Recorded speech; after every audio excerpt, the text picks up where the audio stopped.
नमस्कार। कलाम एकेडमी के YouTube channel पर आप सभी का बहुत बहुत स्वागत, अभिनंदन, आदाब, आभार, इस्तकबाल, खैर मकदम है। साथियों, मैं हूं विवेक। शिक्षा मनोविज्ञान की एक बेहद महत्वपूर्ण कक्षा लेकर आज हम एक बार फिर से आप लोगों के बीच में हाजिर हुए हैं।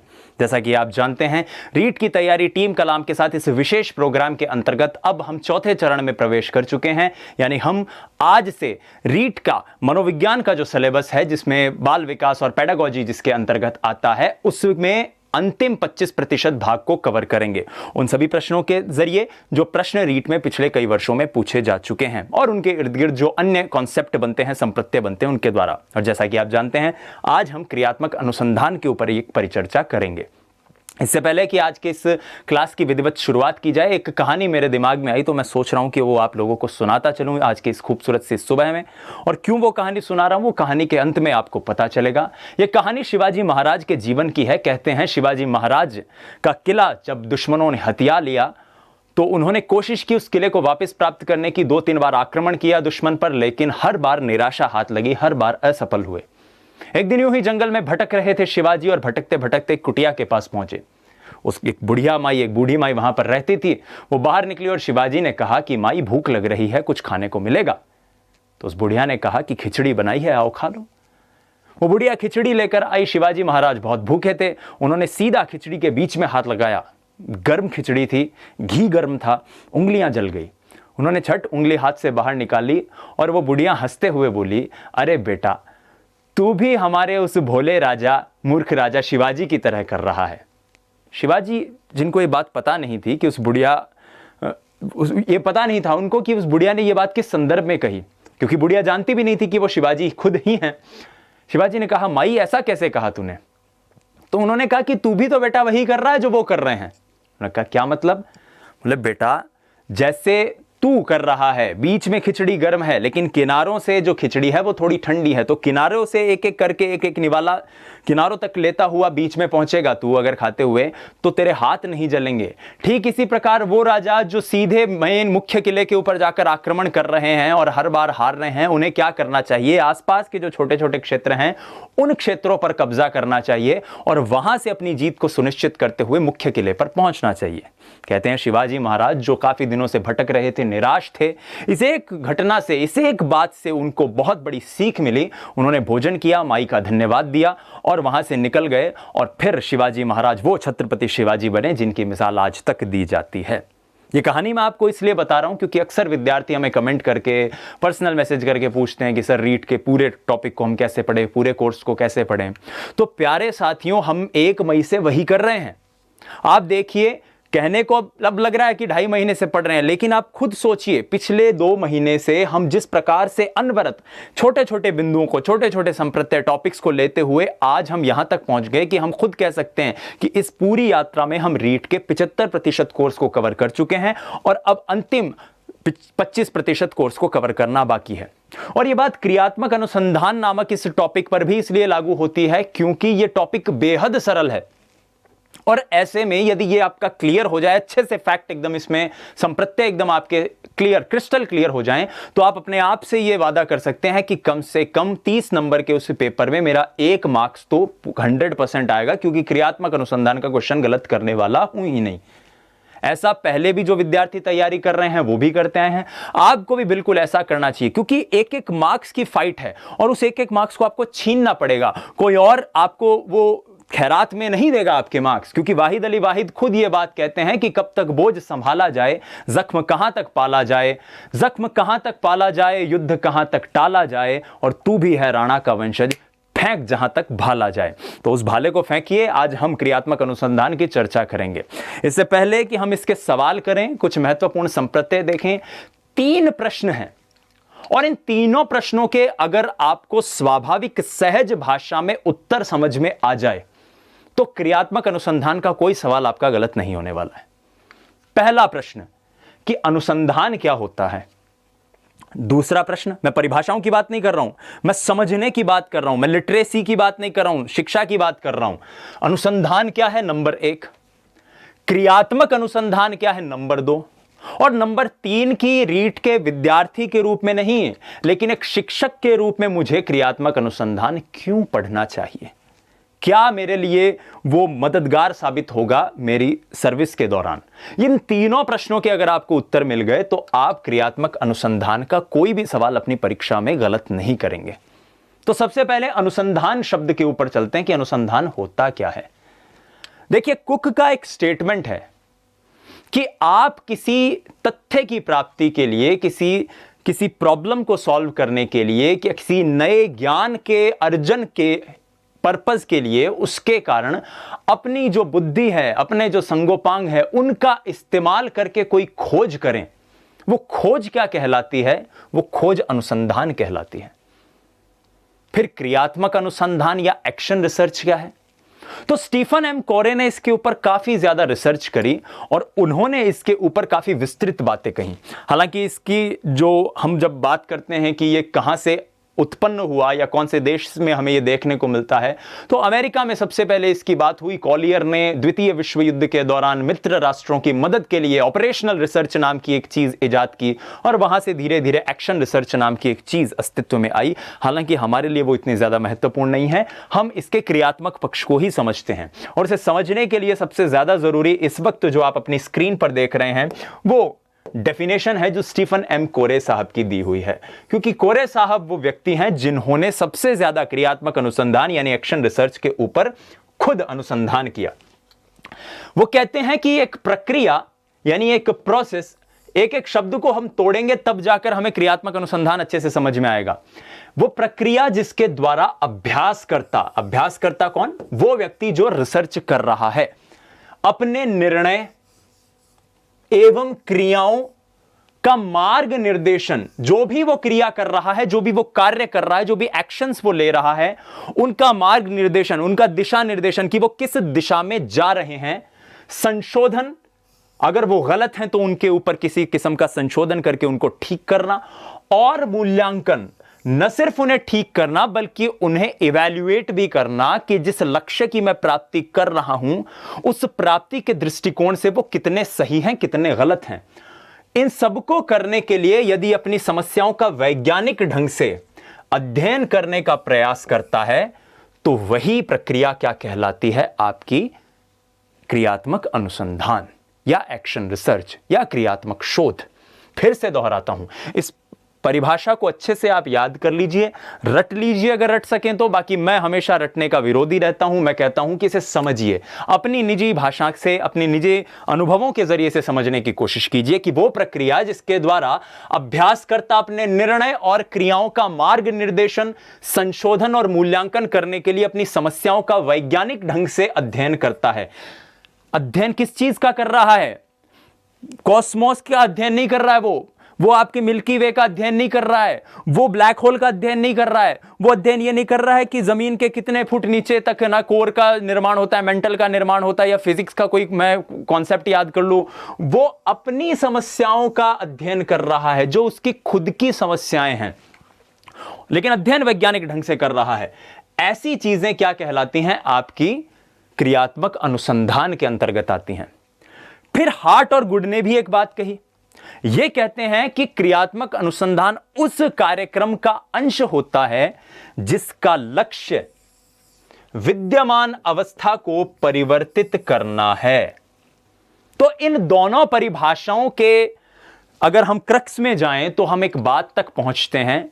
वो बात यह है, पहली बात हमने अनुसंधान देखी थी, अब हम क्रियात्मक अनुसंधान को समझ रहे हैं कि क्रियात्मक अनुसंधान का मतलब है कि किसी व्यक्ति के पास त्वरित कोई समस्या आई जो प्रत्यक्ष या परोक्ष रूप से उससे ही जुड़ी हुई है। एक समस्या आई जो प्रत्यक्ष या परोक्ष रूप से उससे ही जुड़ी हुई है, और उस समस्या के निराकरण के लिए, उस समस्या के उपचार के लिए वो जिस प्रकार के शोध करता है वही शोध क्या कहलाएंगे? उसके क्रियात्मक शोध कहलाएंगे। और जैसे ही मान लीजिए उसने शोध किया, उसने अनुसंधान किया, अब यह अनुसंधान उसकी उस समस्या को हल करने में कितना मददगार साबित होता है। यदि यह मददगार साबित हो गया तब तो बेहतर है, यदि नहीं साबित हो रहा तो उसे एक नई हाइपोथेसिस बनानी पड़ेगी, नई उपकल्पना बनानी पड़ेगी, नई परिकल्पना बनानी पड़ेगी। क्लियर? आगे बढ़ते हैं। हार्ट और गुड की कहानी भी यही है। एक समस्या आएगी व्यक्ति के पास और उस व्यक्ति को उस समस्या का त्वरित निराकरण करना है। समस्या उसके खुद के जीवन की ही है, खुद की कार्यक्षेत्र की है, खुद से ही जुड़ी हुई है। आइए आगे बढ़ते हैं।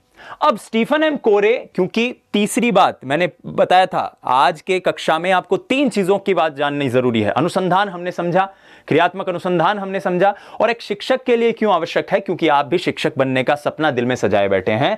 कि स्टीफन एम कोरे कहते हैं कि शिक्षा में क्रियात्मक अनुसंधान कार्यकर्ताओं द्वारा किया जाने वाला अनुसंधान है, जिससे वो अपने कार्यों में सुधार ला सकें। अब कार्यकर्ता को मतलब कोई राजनीतिक पार्टी का कार्यकर्ता तो है कोई नहीं है भाई, शिक्षा की बात कर रहा है, विद्यालय की बात कर रहा है ना। विद्यालय में कार्यकर्ता कौन हो सी भाई बैठेगा, टीचर्स हो सके है, स्टाफ हो सके, खुद स्टूडेंट भी हो सके। तो ये सारे वहां के व्यक्ति हैं जो उस शिक्षालय, उस विद्यालय, उस शिक्षण स्थली, उस परिसर, उस प्रांगण में जो समस्याएं उत्पन्न हो रही हैं वो प्रत्यक्ष हो सकती हैं, वो परोक्ष हो सकती हैं, वो शिक्षा से जुड़ी हुई हो सकती है, शैक्षिक या शैक्षणिक किसी भी किस्म की गतिविधि से जुड़ी हुई हो सकती है। उनके उपचार करने के लिए यदि कोई ऐसा शोध किया जाए या उन समस्याओं का सुधार करने के लिए कोई कार्य किया जाए तो वो क्रियात्मक अनुसंधान के अंतर्गत ही आएगा। अब 2 बिंदु यहां पर सबसे ज्यादा इंपॉर्टेंट है, क्योंकि अब हम इसे रिलेट करेंगे स्कूल से या स्कूलिंग से या टीचर के जीवन से। पहली चीज, अनुसंधानकर्ता स्वयं अनुसंधान के उपभोक्ता होते हैं। उपभोक्ता का मतलब समझते हो, कंज्यूमर, यानी अभिप्राय क्या हुआ इसका कि जो व्यक्ति अनुसंधान कर रहा है अंत में वो अनुसंधान लागू भी उसी के ऊपर होगा। मैं अगर मेरे विद्यालय में किसी किस्म का क्रियात्मक अनुसंधान कर रहा हूं तो वो लागू भी मैं अपने ही विद्यालय पे करूंगा। कुछ एक छोटे मोटे उदाहरणों से इन्हें समझेंगे। और अनुसंधान उस स्थिति में होता है जिसमें समस्या का समाधान ढूंढने की आवश्यकता हमें हो। यानी किस स्थिति में एक समस्या आई और आपको फिर उसकी ये चेक करना है कि उस समस्या का समाधान कैसे हो। अब एक आध उदाहरण से इसे समझते हैं। मान लो किसी विद्यालय के अंदर बच्चे जो हैं वो नहीं पढ़ पा रहे हैं। उस जगह पर जहां पर वो विद्यालय स्थित है उसके आसपास कुछ गांव हैं जहां से बच्चे नहीं आ पा रहे हैं। बाद में पता चला कि भाई क्यों नहीं आ पा रहे, तो भाई गांव के पास एक नदी बहती है, जिस नदी के दूसरे किनारे पर गांव में बच्चे रहते हैं, वो नहीं आ पाते।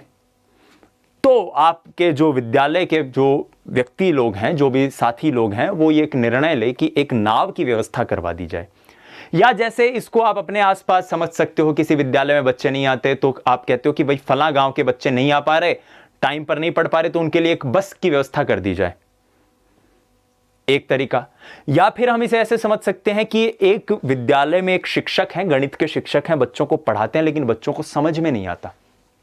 बहुत अच्छे से पढ़ाते हैं, सारे क्वेश्चन सॉल्व करवाते हैं, लेकिन बच्चों को समझ में नहीं आ रहा। अब टीचर की इस बात से जब टीचर को खुद को पता चला तो उसने सोचा कि ऐसी क्या दिक्कत है जिस कारण बच्चे नहीं पढ़ पा रहे हैं। तो उनको लगा कि हो सकता है मुझे कुछ प्रयोगात्मक विधियां करनी चाहिए। मुझे उन बच्चों को कहीं बाहर ले जाकर उनको रियल टाइम में जैसे कोण का ज्ञान करवाना या फिर कुछ और इस तरह की चीजें उन्हें बच्चों को बताना, सिखाना, आम दिनचर्या की जिंदगी की जो चीजें हैं उनसे जोड़कर उनको गणित के बारे में बताना, उससे शायद हो सकते हैं वो बच्चे चीजें समझ पाए। बच्चे समझ जाएंगे। या इसको इस तरह से भी समझ सकते हैं कि एक शिक्षक बच्चों को दर्पण पढ़ा रहे थे। अब दर्पण में 2 तरह के लेंस होते हैं, आप जानते हो, एक कॉनकेव लेंस होता है, एक कॉन्वेक्स लेंस होता है। कॉन्वेक्स लेंस जो है बच्चों को नहीं समझ में आ रहा कि भाई कॉन्वेक्स लेंस कौन सा होता है। अब टीचर क्या है, बच्चों को अपनी कार के पास ले गए और कार के साइड में 2 जो शीशे लगे हुए होते हैं उन पर एक लाइन लिखी होती है, आपने देखा होगा, objects in the mirror are closer than they appear. तो वो वाली चीज उन्होंने बताया कि देखो इस शीशे में जो दिखाई दे रहे हैं चित्र पीछे की गाड़ियों के, वो होने को बहुत दूर है लेकिन शीशे में नजदीक नजर आ रहे हैं। तो ये एक विशेषता कॉन्वेक्स लेंस की है। अब ये बात उस बच्चे के कॉन्वेक्स मिरर की है, माफ कीजिएगा, मिरर पढ़ा रहा है वो टीचर, दर्पण की तो बात कर रहा हूं। तो कॉन्वेक्स मिरर की ये प्रॉपर्टी उनको समझाई और इस बात से उनको ये चीज अच्छे से समझ में आ गई। तो इस प्रकार की जो असुविधाएं हो रही है वो पढ़ाने से संबंधित हो सकती है, वो शिक्षक के व्यवहार से संबंधित हो सकती है, वो बच्चों के जो शिक्षण उपस्कर हैं उनसे संबंधित हो सकती है। बहुत सारी समस्याएं जो उस विद्यालय में ही जनित हो रही हैं और उनका निराकरण, उनका समाधान भी उन समस्याओं का उस विद्यालय के परिसर में ही हो रहा है। तो ऐसा अनुसंधान, ऐसा शोध, ताकि आप अपने कार्यों को और बेहतर, उसमें उत्तर सुधार कर पाएं, क्या कहलाएगा, क्रियात्मक अनुसंधान। यही बात स्टीफन एम कोरे भी कहते हैं। मेरे ख्याल से यहां पर आपको एक बहुत विस्तृत ब्यौरा क्रियात्मक अनुसंधान का पता चल गया। अगर हम इसी को ही बहुत अच्छे से क्लियर कर लें अपने दिमाग में, तो रीट के सवालों को हम बहुत अच्छे से क्लियर कर सकते हैं, उन्हें हल कर सकते हैं। आइए देखते हैं। पहला सवाल देखिए जो रीट 2015 में पूछा गया था। सवाल क्या है? अनुसंधान जो सामाजिक समस्या से संबंधित होता है तथा विद्यालय की जनशक्ति के द्वारा विद्यालय में क्रियाकलापों के सुधार हेतु संचालित किया जाता है। किसके सुधार हेतु? विद्यालय में जो क्रियाकलाप, जो एक्टिविटीज हो रही हैं, उनमें किस किस्म से सुधार किया जाए। बच्चे हैं, हर बार बहुत से बच्चे फेल हो रहे हैं विद्यालय में। क्या कारण है? टीचर्स नहीं पढ़ा रहे हैं, या उनको अच्छे से किताब नहीं मिल पा रही, या बच्चे घर पे जाके सही से समय नहीं दे पा रहे अपने अध्ययन को। इन सारी इस तरह की छोटी मोटी जो चीजें जो विद्यालय में आती है, उन सभी चीजों के ऊपर शोध करना ही क्रियात्मक शोध कहलाता है। तो इस प्रश्न का उत्तर ऑप्शन बी क्रियात्मक शोध हो जाएगा, क्रियात्मक अनुसंधान हो जाएगा। आगे बढ़े, अगले प्रश्न पर आते हैं। फिर रीट 2015 में एक क्वेश्चन आया कि क्रियात्मक अनुसंधान के महत्व के बारे में निम्न में से कौन सा कथन सही नहीं है? क्रियात्मक अनुसंधान के महत्व की बात कर रहा है। उपभोक्ता ही अनुसंधान करता है, बिल्कुल ये बात तो सही है। समस्याओं का हल शीघ्रता से प्राप्त हो जाता है, यह बात भी सही है। समस्याओं का हल अभ्यास में लाया जाता है, बिल्कुल अभ्यास में तो लाया जाता है, यह बात तो हमने पढ़ी। और उसका मूल्यांकन नहीं किया जाता, नहीं। स्टीफन एम कोरे की परिभाषा हमने देखी थी कि वो मूल्यांकन भी करते हैं, हम उसका ये चेक करने के लिए कि वो क्या हमने जो किया वो सही है या नहीं। तो ये हमारा ऑप्शन जो है, ये स्टेटमेंट गलत है, और हमें ये भी पूछा गया है कि कौन सा सही नहीं है। ऑप्शन डी, और माफ कीजिएगा option C is going to be the correct answer. Is it okay and clear? आगे बढ़ते हैं। क्रियात्मक अनुसंधान का उद्देश्य क्या है?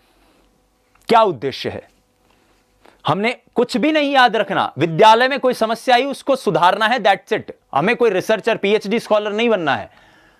शैक्षिक परिस्थितियों में व्यवहार विज्ञान का विकास, विद्यालय तथा कक्षा की शैक्षिक कार्य प्रणाली में सुधार लाना। जो हमने अब तक डिस्कस किया, उनमें से ऐसा कौन सा ऑप्शन है जो सही लग रहा है? ऑप्शन सी, विद्यालय तथा कक्षा की शैक्षिक प्रणाली में सुधार लेकर आना। अब आप कहेंगे कि सर नवीन ज्ञान की खोज क्यों नहीं हो सकता? क्योंकि यह परंपरागत यानी ट्रेडिशनल किस्म का जो रिसर्च थी, जिसे परंपरागत शोध या अनुसंधान कहते हैं, उसके अंतर्गत आता है। ऑप्शन सी हमारा करेक्ट है। आगे बढ़ेंगे तो हम और भी बहुत सारी चीजों के ऊपर डिस्कस करेंगे। अगला प्रश्न देखिए, क्रियात्मक अनुसंधान, वही बात जिसकी अभी अभी हम चर्चा कर रहे थे कि मौलिक अनुसंधान इससे अलग कैसे है। पहली चीज बात कर रहा है क्रियात्मक अनुसंधान की डिफरेंशिएशन की, किससे? मौलिक अनुसंधान से। तो पहला ऑप्शन देखिए, अध्यापकों, शैक्षिक प्रबंधकों और प्रशासकों द्वारा किया जाता है। बिल्कुल यही आंसर भी होगा, ऑप्शन ए। क्योंकि क्रियात्मक अनुसंधान जहां तक हमने पढ़ा है, स्टीफन एम कोरे की बात की है हमने, हार्ट की हमने बात की, गुड की हमने बात की। क्या कहते हैं? एक विद्यालय में जो त्वरित समस्याएं जनित हो, उन्हीं समस्याओं के निराकरण के लिए जिस प्रकार की क्रियाएं की जाए, जिस प्रकार के एक्शंस लिए जाएं और उन्हें फिर सुधारा जाए और फिर उनको इवैल्यूएट, उनका मूल्यांकन किया जाए, यही क्या होगा? क्रियात्मक अनुसंधान होगा। तो हमारा ए ऑप्शन यहां पर करेक्ट हो जाता है। शोधकर्ताओं द्वारा किया जाता है जिनका विद्यालय से कोई संबंध नहीं है, नहीं, यह तो गलत है। और यह प्रमाणीकृत उपकरणों द्वारा पर आधारित है। हम एक साधारण सी हमारी समस्याओं के ऊपर बात कर रहे हैं, हमें अपने इर्द गिर्द लेना है, और न्यायदर्श यानी सैंपल पर आधारित है। जरूरी नहीं है। न्यायदर्श क्या है, प्रमापीकृत उपकरण क्या चीज होती है, इसके ऊपर हम अभी विस्तृत रूप से जब हम इसके सोपान की चर्चा करेंगे, जब हम चर्चा करेंगे कि ये मौलिक अनुसंधान से भिन्न क्यों है, तब आपको बहुत अच्छे से समझ में आएगी। अभी हाल इसको आप याद रखिए कि अध्यापक शैक्षिक प्रबंधों और प्रशासकों द्वारा किया जाता है। देखिए कितने सरल सवाल हैं, इसीलिए मैंने शुरुआत में उस कहानी के माध्यम से आपको बताया कि 1 नंबर तो आप आज फिक्स कर लीजिए, अपने आप से ये विश्वास कीजिए कि 30 नंबर में से 1 तो मेरे आईसी चाहे मैं क्यों ही नहीं कर जाऊं, ये वाली बात है। आगे बढ़िए। अब हम बात करते हैं मौलिक अनुसंधान में या परंपरागत अनुसंधान में क्या अंतर होता है क्रियात्मक अनुसंधान से। ये 5 मुख्य अंतर हैं जिनको हम समझ सकते हैं। सबसे पहले अंतर पर आते हैं जो है अनुसंधानकर्ता। क्रियात्मक अनुसंधान में अनुसंधानकर्ता कौन होगा? एक ऐसा व्यक्ति होगा जिसके खुद के जीवन में, जिसके कार्यक्षेत्र में वो समस्या आ रही है, जैसे शिक्षक हुआ, जैसे प्रधानाचार्य हुआ, जैसे प्रिंसिपल हुआ, विद्यार्थी खुद भी हो सकते हैं, विद्यालय के विद्यार्थियों के मॉनिटर्स हो सकते हैं, जो क्लास मॉनिटर्स हो सकते हैं, ऐसे जो लोग जो उससे जुड़े हुए हैं, वो अनुसंधान करता है। लेकिन जब हम मौलिक अनुसंधान की बात करते हैं तो वहां पर कौन होगा? वहां पर अनुसंधान करता कोई ऐसा व्यक्ति होगा जिसका काम अनुसंधान करना है, जिसको एक नए तथ्य की प्राप्ति करनी है। जैसे कोरोना की वैक्सीन हमें ढूंढनी है, उसका उद्देश्य उस आदमी का यह थोड़ी है कि मेरा कोरोना होगा मैं ठीक हो जाऊं। जो लोग कोरोना की वैक्सीन ढूंढने के लिए अनुसंधान कर रहे हैं, डॉक्टर्स या साइंटिस्ट शोध कर रहे हैं। लेकिन यहां पर हो सकता है कि विद्यालय में एक शिक्षक है, गणित पढ़ाते हैं, विज्ञान पढ़ाते हैं, मनोविज्ञान पढ़ाते हैं, और देख रहे हैं कि मैं जिस तरीके से पढ़ा रहा हूं बच्चों के समझ में नहीं आ रहा, तो मुझे कुछ और करना चाहिए। यह चीज है अनुसंधानकर्ता का जो रीजन है। फिर आते हैं उद्देश्य, पर्पस क्या है उसका। सबसे पहले क्रियात्मक अनुसंधान में बताओ भाई, कोई टीचर, कोई शिक्षक, कोई प्राचार्य अगर क्रियात्मक अनुसंधान कर रहा है तो उसका उद्देश्य है कि उसके विद्यालय में जो समस्या आई उस समस्या का उसको निराकरण करना है। सिंपल सी बात है। लेकिन यहां पर जरूरी नहीं है। यहां पर तो आपका उद्देश्य है कि आपको एक नवीन तथ्य की प्राप्ति करनी है। एक सरल सा उदाहरण से समझो कि भाई विद्यालय का मायने टाबर पानी कौन पी पा रहा, क्यों भाई? के कारण है कि भाई कोई भी रीजन होगा, पानी सही से नहीं आ पा रहा, पानी की आवाक उस गांव में, उस क्षेत्र में नहीं है, तो उस चीज को आपने सुधारा ताकि उस समस्या का निराकरण हो। कोई भी समस्या हो सकती है, जरूरी नहीं है पूरी खाली क्लास में बच्चों के पढ़ने से ही जुड़ी हुई समस्या हो। अब जब हम मौलिक अनुसंधान की बात करें तो अब आदमी मंगल पर पानी खोज रहे है या चांद पर पानी खोज रहा है, उसका मतलब यह थोड़ी कि चलो चांद पर पानी ढूंढ लिया फिर 2 बाल्टी बटा से भर ले राशा अठा अपना गाछ में गेरशा। यह चीज है। उद्देश्य जो है वो बहुत क्लियर है। आपके सामने एक समस्या और उस समस्या को सुधारना ही, उस समस्या को हल करना ही आपका उद्देश्य है। समस्या कैसी हो सकती है? समस्या हो सकती है आपके निजी जीवन से, आपके कार्यक्षेत्र से जुड़ी हुई, और यहां पर जो समस्या होगी वो एक जनरल, एक आम जीवन से जुड़ी हुई समस्या है। साइंटिस्ट जो कोरोना की महामारी की जो एक दवा खोज रहे हैं, हो सकता है ट्रिनिडाद टोबैगो का कोई साइंटिस्ट खोज रहा हो सकता है नॉर्वे का कोई साइंटिस्ट खोज रहा हो सकता है भारत का कोई साइंटिस्ट खोज रहा हो। लेकिन जब क्रियात्मक अनुसंधान में आएंगे तो समस्या उस व्यक्ति के खुद के विद्यालय या उसके परिसर से ही जुड़ी हुई होगी। न्यायदर्श जिसकी बात हम कर रहे थे, यानी सैंपल का मतलब कौन से वो लोग हैं जिनके ऊपर शोध किया जाएगा।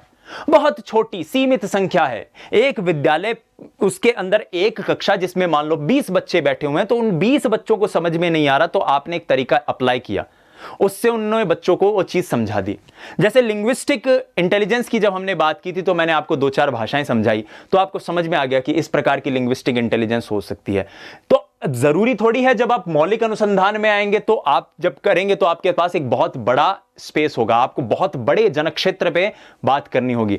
जब आप क्रियात्मक अनुसंधान पे आएंगे तो आपको एक बहुत ही जनक्षेत्र में बात करनी होगी, बहुत सीमित होगा आपका जनक्षेत्र। ये इस तरह से आप इसको समझ सकते हैं। फिर आते हैं जनरलाइजेशन यानी सामान्यीकरण पे। सामान्यीकरण यानी जनरलाइजेशन, खुद सोच के बताइए, क्या क्रियात्मक अनुसंधान से जो निष्कर्ष निकल रहा है उसे जनरलाइज किया जा सकता है? सोचिए हां या ना, और कोशिश कीजिए कमेंट करने की इस बात को। मैं 30 सेकंड का पॉज ले रहा हूं और उसके बाद हम आगे बढ़ेंगे। प्रश्न वही है, सामान्यीकरण क्या क्रियात्मक अनुसंधान में होना चाहिए? नहीं होना चाहिए। मैं एक विद्यालय के अंदर अगर क्रियात्मक अनुसंधान का इस्तेमाल करके, शोध करके अपनी समस्या का निराकरण कर रहा हूं, तो मेघालय में चेरापूंजी के अंदर अगर कोई विद्यालय है, क्या वो समस्या अगर का वही सॉल्यूशन वहां पर लगाया जा सकता है? बिल्कुल नहीं, परिस्थितियां अलग हैं, स्थितियां अलग हैं। लेकिन जब आप मौलिक अनुसंधान की बात करते हैं तो वहां से आपको कोई चीज निकल के आई, उसको आप जनरलाइज कर सकते हो। एक व्यक्ति ने मौलिक अनुसंधान किया कि त्रिभुज के तीनों कोणों का जोड़ 180 डिग्री होता है, कुछ अनुसंधान किया। अभी त्रिभुज ने ऐसा बना लो, त्रिभुज ने उल्टो बना लो, त्रिभुज ने कसोई बना लो, जोड़ तो 180 रहती। और वो जोड़ 180 ऐसा नहीं है कि आप चांद पर पहुंच जाओ तो 180 नहीं 140 डिग्री आ जाएगा, या आप धरती के 100 फीट नीचे चले जाओ तो ये 200 डिग्री आ जाएगा, ये हमेशा वही रहेगा। लेकिन क्रियात्मक अनुसंधान में सामान्यीकरण नहीं किया जा सकता, शोध के निष्कर्ष को जनरलाइज नहीं किया जा सकता। फिर आते हैं सफलता का मापदंड क्या है। सफलता का मापदंड क्रियात्मक अनुसंधान में है कि जिस समस्या को सुधारने के लिए, जिस समस्या के निराकरण के लिए आपने क्रियात्मक अनुसंधान किया, क्या वो समस्या हल हुई? अगर वो समस्या हल होती है तो आप सफल हैं, यदि वो समस्या हल नहीं होती है तो आप सफल नहीं हैं। लेकिन जब आप मौलिक अनुसंधान की बात करते हैं, जब आप परंपरागत अनुसंधान की बात करते हैं, तो उस स्थिति में समस्या की बजाय आपका उद्देश्य ही एक नए तथ्य की, एक नई जानकारी की प्राप्ति करना, एक नई जानकारी को जुटाना है। ऐसे में अगर आप उस जानकारी तक पहुंच जाते हैं, यदि आपके पास वो जानकारी आ जाती है, तो आप सफल हैं। इस प्रकार से अब आते हैं रूपरेखा का अनुसरण। सक्सेस प्लान कैसा है? क्रियात्मक अनुसंधान को करने के लिए आपको कोई बहुत बड़ा रॉकेट साइंस नहीं है। आपको कोई, जब आपने देखा एक प्रश्न आया था, तर्कयुक्त विवेकपूर्ण निर्णय होने चाहिए, वही बात हो रही है यहां पे। जब आप क्रियात्मक अनुसंधान की बात करें तो आपको कोई बहुत बड़ा कोई रिसर्च स्कॉलर होने की जरूरत नहीं है। आप एक सामान्य से विद्यालय के अंदर बैठकर भी एक बात सोच सकते हैं कि क्या ऐसा किया जा सकता है। अगर वो चीज की जा सकती है तो आपको बहुत अच्छा लगेगा कि हाँ, इसे इंप्लीमेंट कर दो। और रूपरेखा का अनुसरण, जब आप दूसरी स्थिति में, जब आप मौलिक अनुसंधान की स्थिति में आते हैं, ऐसी परिस्थिति में आपके सामने आपको कुछ बहुत व्यवहारिक ज्ञान, आपके पास कुछ प्री डिफाइंड नॉलेज होना चाहिए उसे शुरू करने के लिए।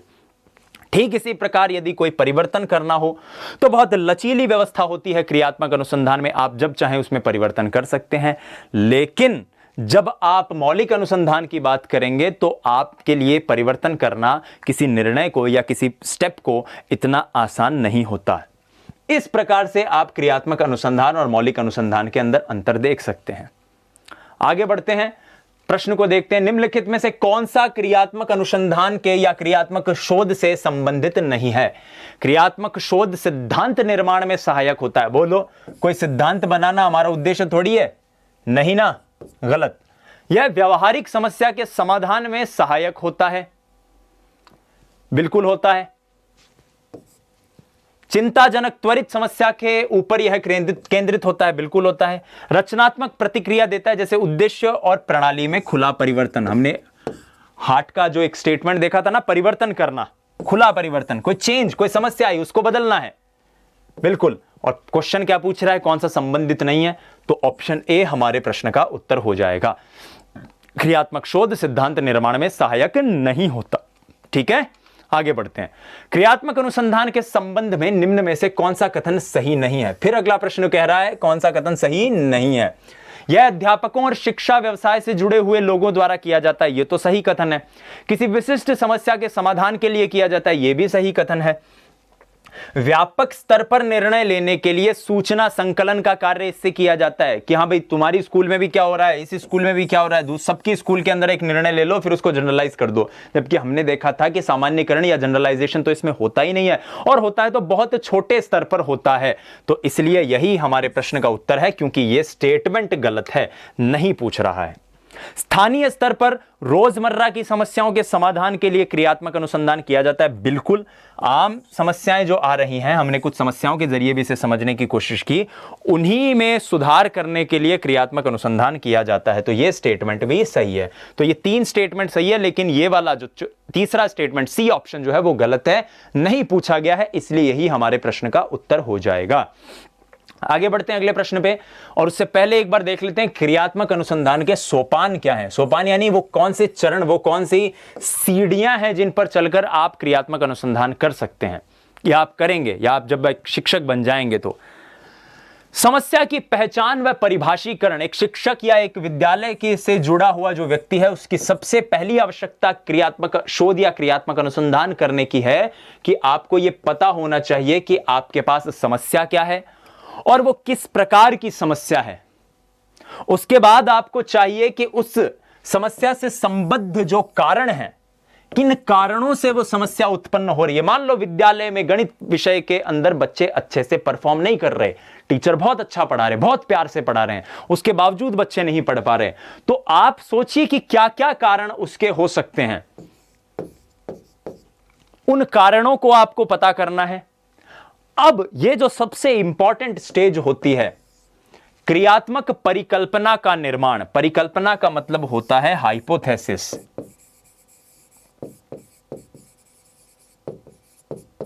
हाइपोथेसिस का मतलब वो एक पिक्चर नहीं देखी हुई आपकी, इन्फिनिटी वॉर ऐसा कुछ करके फिल्म थी आपके, ये एवेंजर्स का जो सेकंड लास्ट जो एपिसोड था, उसमें फाइनल एपिसोड जो था, उसमें क्या होता है कि जो एक डॉक्टर स्ट्रेंज नाम का एक व्यक्ति होता है जो भविष्य देख सकता है, और ये जब सैटर्न के ऊपर कहीं पर बैठे होते हैं और उससे थानोस से लड़ाई कर रहे होते हैं, तो वो ऐसे हाथ यूं ऊपर करके और सोचता है कि कुछ ध्यान लगाता है। फिर आयरन मैन उससे पूछता है, भाई तू क्या कर रहा था?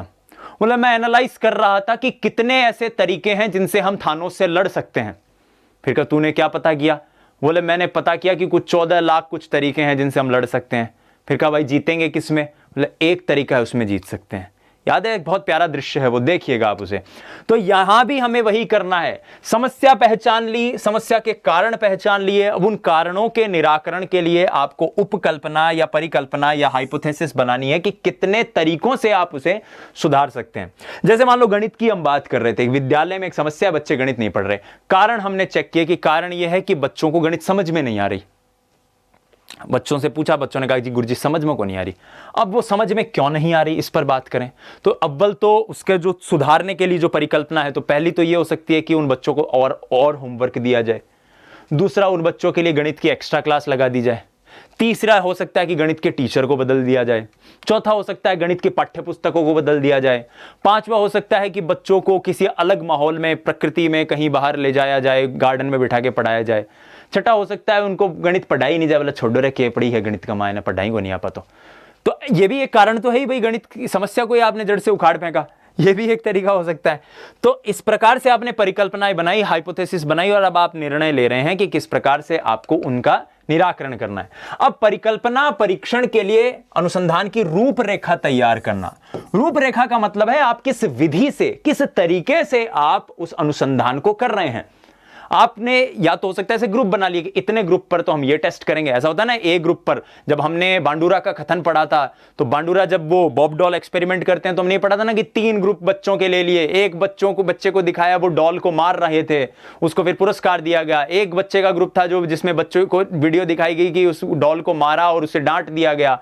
तीसरे में ना उसे पुरस्कार दिया ना डांटा। तो इस तरह ग्रुप ऑफ स्टूडेंट्स के ऊपर आपने अनुसंधान किया और फिर आप एक निष्कर्ष पर पहुंचे, या और भी कोई भी तरीका आप इंप्लीमेंट कर सकते हैं, और अंततः आप एक निष्कर्ष, एक रिजल्ट, आप एक परिणाम पर पहुंचे।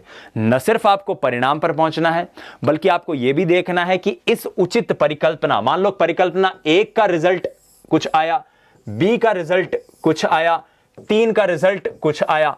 अब इन तीनों परिकल्पनाओं के निष्कर्ष को आपने देखा। पहले निष्कर्ष ए निकला, बी निकला, सी निकला, यानी तीनों तरीके से आपने 1-1 महीने बच्चों को गणित पढ़ा के देखी, और अब आपने देखा कि सी वाला जो तरीका था उससे बच्चों को गणित अच्छे से समझ में आ रही है। यह तरीके से आप हो सकते हैं बच्चे को गणित पढ़ाएं। तो इस तरह से आपको उसका इवैल्यूएशन, उसका मूल्यांकन भी करना है, और आपको यह भी तय करना है, मान लीजिए कोई परिकल्पना फेल हुई, मान लो ए परिकल्पना से रिजल्ट नहीं आया, तो आप सीधे बी पर मूव ऑन कर गए, बी से नहीं आया सी पर मूव ऑन कर गए, सी नहीं आया तो आप डी पर चले गए। इस तरह से आप एक परिकल्पना से दूसरी परिकल्पना तक जा सकते हैं। अंत में आगे बढ़ते हैं, अगले प्रश्न पर पहुंचते हैं, और अगला प्रश्न कह रहा है क्रियात्मक अनुसंधान में 4 ऑप्शन है, बताना है कि आपको क्या करना है। क्रियात्मक उपकल्पनाओं का निर्माण, परिकल्पनाओं का निर्माण समस्याओं के कारणों पर आधारित है। बिल्कुल समस्याओं के कारणों पर ही आधारित है। क्रियात्मक उपकल्पनाओं का निर्माण किसी तर्क युक्त विवेक पर आधारित है? नहीं, हमने अभी अभी डिस्कशन किया था, तर्क युक्त विवेक पर आधारित नहीं है। क्रियात्मक उपकल्पनाओं का निर्माण इस प्रकार किया जाता है ताकि उनका सांख्यिकी सत्यापन किया जा सके, अटेस्टेशन हो उनका। कहां जरूरत है, हमने कोई उपकल्पना बनाई हमारे विद्यालय में, अब हमें कुछ उसका अटेस्टेशन थोड़ी करना है कि यह चीज इंप्लीमेंट कीजिए सब जगह। मैं एक उदाहरण से आपको अभी बताऊंगा। क्रियात्मक उपकल्पनाओं का निर्माण ही नहीं किया जा सकता, यह तो गलत है, हमने अभी अभी देखा। तो प्रश्न का उत्तर क्या हो जाएगा? Option A. यह बताने के लिए मैं आपको पूना की एक स्कूल का उदाहरण देना चाहता हूं, और बहुत अच्छा उदाहरण है। आप भी जब शिक्षक बने तो आप उसे अप्लाई कीजिएगा। पूना की एक स्कूल है, उसने ये एक स्टेटमेंट जारी किया था, एक सर्कुलर जारी किया था कि शाम को जब स्कूल खत्म हो और बच्चे जब वहां से बाहर जाएं, तो आपने देखा होगा कि बच्चों के हाथ में एक वाटर बॉटल होती है प्राइवेट स्कूलों के अंदर अक्सर। वो बॉटल वो घर पे ले जाते हैं, बॉटल में थोड़ा सा पानी रहता है, और उस पानी को जब वो घर में जाते हैं तो उनके घर की सिंक में जिनापा का माना डोल दी हो जाए, क्योंकि वो पानी किसी काम का नहीं था, पूरे दिन उस बॉटल में रहता है, इतना सा या आधी बॉटल पानी बचता है। उन्होंने क्या इंप्लीमेंट किया कि स्कूल के बाहर एक टैंक लगा दिया, और बच्चों से कहा गया कि आप अपने पानी की बोतल जो है वो इसमें खाली कर दिया करो घर जाने से पहले। जो बच्चे घर में जाने से पहले जाते हैं वहां से बोतल भरी हुई रहती है, जितनी भी रहती है उसको उसमें खाली कर देते हैं। और देखा गया कि रोज वो टैंकर आधा या आधे से ज्यादा भरा हुआ मिलता, और उस पानी का जो यूं वेस्ट हो जाता, बर्बाद होता, और बर्बाद होता ही था बोतल के अंदर। हमने अक्सर अपने घरों में भी देखा है, जब पानी बच्चा लेकर आता पानी की बोतल में थोड़ा सा पानी, उस पानी का उन्होंने इस्तेमाल किया उस स्कूल के परिसर में जितने भी पेड़ पौधे लगे हुए हैं उनको सींचने में। अब ये एक बहुत अच्छी प्रैक्टिस थी, लेकिन उन्होंने अपने स्तर पर किया। कोई और चाहे तो उसे कर ले, उनको कोई जरूरत थोड़ी है इसे सत्यापित करने की। इस प्रकार से बहुत सारे विद्यालय में बहुत सारी छोटी छोटी समस्याएं, कुछ समस्याएं जनित भी हो सकती हैं, कुछ उनके मन में भी आ सकता है, कुछ वो संज्ञान लेकर भी सोच सकते हैं कि यार कुछ इस तरह का नया कुछ किया जाए ताकि बच्चों को निजी जीवन से जोड़ा जाए, बच्चों की शिक्षा को और बेहतर और सुदृढ़ बनाया जाए। इस प्रकार की चीजें क्रियात्मक अनुसंधान के अंतर्गत आती हैं। क्रियात्मक उपकल्पनाओं का निर्माण समस्याओं के कारणों पर आधारित है। यह हमारे प्रश्न का उत्तर है। अगले प्रश्न पर आते हैं। अगला प्रश्न है कि शोध का चरण शोध को क्रियात्मक अनुसंधान बनाता है। शोध के हमने सोपान या हमने चरण देखे, अब ऐसी क्या चीज है जो उसे क्रियात्मक अनुसंधान बना देगी? उपकल्पनाओं का निर्माण हमने देखा हर एक शोध में होगा। जब आप मौलिक शोध में आएंगे तब भी आपको उपकल्पनाएं बनाई जाएगी। एक समस्या का निराकरण तो करना ही है, उसके लिए हाइपोथेसिस बनानी पड़ेगी। प्रोग्राम का क्रियान्वयन व अंतिम मूल्यांकन, सामान्यीकरण सब जगह होता है। शोध आकल्प का अपरिवर्तन कठोर होना। तो क्या ऐसी चीज है जो क्रियात्मक अनुसंधान को क्रियात्मक अनुसंधान बनाएगी? इन चारों ऑप्शंस में से वो है हमारा ऑप्शन बी, कि आपका समस्या को सुधारने के लिए जो उपकल्पना बनी, जो परिकल्पना बनी, जो निष्कर्ष निकला, क्या आपने उसका क्रियान्वयन किया? याद कीजिए स्टीफन एम कोरे की परिभाषा, क्या आपने उसका क्रियान्वयन किया? और क्रियान्वयन करने के बाद क्या आपने उसका अंतिम स्तर पर मूल्यांकन या इवैल्यूएशन किया? यदि आप उसे इवैल्यूएट करते हैं कि हां, इससे मेरी समस्या जो है वो सुधरी है, इससे मेरी समस्या का निराकरण हुआ है, समस्या जो है वो हल हो गई है, तो ऐसे में यही वो स्टेप है जो किसी भी अनुसंधान को क्रियात्मक अनुसंधान बनाता है। ये आरटेट 2012 के अंदर प्रश्न था। बहुत सरल प्रश्न था जिसे हमने अभी डिस्कस किया। मेरे ख्याल से यहां पर वो सारे सवाल हमारे समाप्त हो गए जो इससे पहले रीट में पूछे गए हैं, और इन सवालों के जरिए हमने उन संप्रत्ययों को भी जानने की कोशिश की जो क्रियात्मक अनुसंधान के अंतर्गत आते हैं। आइए एक बार फिर से नजर डाल लेते हैं उन तमाम बिंदुओं पर जो क्रियात्मक अनुसंधान के अंतर्गत आते हैं। हमने बात करी थी अनुसंधान की, फिर हमने समझा था क्रियात्मक अनुसंधान क्या है। सबसे इंपॉर्टेंट बात, एक प्रॉब्लम यानी एक समस्या आपके बीच में होनी चाहिए और आपको उस प्रॉब्लम, उस समस्या को सॉल्व करना है। सबसे पहले एक समस्या होगी, उस समस्या को आप चेक करेंगे और बाद में उस समस्या को सॉल्व कर देंगे। यही क्रियात्मक अनुसंधान है। समस्या आपके निजी या आपके व्यवहारिक या आपके कार्यक्षेत्र के जीवन से जुड़ी हुई होगी, प्रत्यक्ष परोक्ष रूप से आप उस समस्या से जूझ रहे होंगे। इसीलिए स्टीफन एम कोरे ने कहते हैं कि कोरे ने कहा कि वो प्रक्रिया जिसके द्वारा अभ्यासकर्ता अपने निर्णय एवं क्रियाओं का मार्ग निर्देशन, संशोधन व मूल्यांकन करने के लिए अपनी समस्याओं का वैज्ञानिक ढंग से अध्ययन करने का प्रयास करते हैं। क्या तीन चीजें? मार्ग निर्देशन, संशोधन और मूल्यांकन। ठीक है। फिर हार्ट और गुड कहते हैं क्रियात्मक अनुसंधान उस कार्यक्रम का अंश होता है जिसका लक्ष्य विद्यमान अवस्था को परिवर्तित करना है या समस्या को सुधारना है। शिक्षा की बात करी तो उन्होंने कहा कि कार्यों में सुधार लाया जा सके, वही शिक्षा के अंतर्गत क्रियात्मक अनुसंधान है। अनुसंधान करता ही उपभोक्ता होते हैं और यह उस स्थिति में होता है जिसमें समस्या का समाधान ढूंढने की आवश्यकता हमें प्रतीत होती हो। प्रश्न था अनुसंधान जो सामाजिक समस्या से संबंधित होता है, कौन सा अनुसंधान है? क्रियात्मक अनुसंधान है। प्रश्न था क्रियात्मक अनुसंधान के महत्व के बारे में निम्न में से कौन सा कथन सही नहीं है? तो यह कथन सही नहीं है कि उसका मूल्यांकन नहीं किया जाता, जबकि स्टीफन एम कोरे तो कहते हैं मार्ग निर्देशन, देखिए मार्ग निर्देशन, संशोधन और मूल्यांकन तीनों चीजें होती है। ठीक है, आगे बढ़ते हैं। अनुसंधान का उद्देश्य क्या है? विद्यालय तथा कक्षा की शैक्षिक कार्यप्रणाली में सुधार लाना। क्रियात्मक अनुसंधान मौलिक अनुसंधान से भिन्न है क्योंकि अध्यापक, शैक्षिक प्रबंधक, प्रशासकों द्वारा ही यह किया जाता है। फिर क्रियात्मक अनुसंधान, मौलिक अनुसंधान में हमने अंतर देखे कि कौन अनुसंधान करता है, क्या उद्देश्य है, क्या समस्या है, क्या सैंपल स्पेस है, क्या जनरलाइजेशन है, सफलता किसे कहेंगे दोनों परिस्थितियों में, और रूपरेखा का अनुसरण दोनों परिस्थितियों में किस प्रकार से होगा। निम्नलिखित में से कौन क्रियात्मक शोध से संबंधित नहीं है? तो ऑप्शन ए कि क्रियात्मक शोध सिद्धांत निर्माण के काम आता है। नहीं, क्रियात्मक शोध तो समस्या के हल के लिए इस्तेमाल होता है। समस्या या कोई स्थिति का परिवर्तन या समस्या को हल करना। फिर प्रश्न था क्रियात्मक अनुसंधान के संबंध में निम्न में से कौन सा कथन सही नहीं है, तो ये अध्यापकों और शिक्षा व्यवसाय से जुड़े हुए लोगों द्वारा किया जाता है, ये तो सही कथन है, लेकिन व्यापक स्तर पर लेने के लिए सूचना संकलन का कार्य इसके अंतर्गत किया जाता है, ये गलत कथन है और यही हमें जानना था। फिर हमने देखा था सोपान क्या होते हैं, तो सबसे पहले समस्या को पहचानना, फिर उससे संबद्ध कारकों का विश्लेषण, फिर परिकल्पना का निर्माण इस प्रकार से, फिर परिकल्पना परीक्षण के लिए अनुसंधान की रूपरेखा तैयार करना, उसके बाद निष्कर्ष निकालना और फिर हम सीधे आगे बढ़ जाते हैं।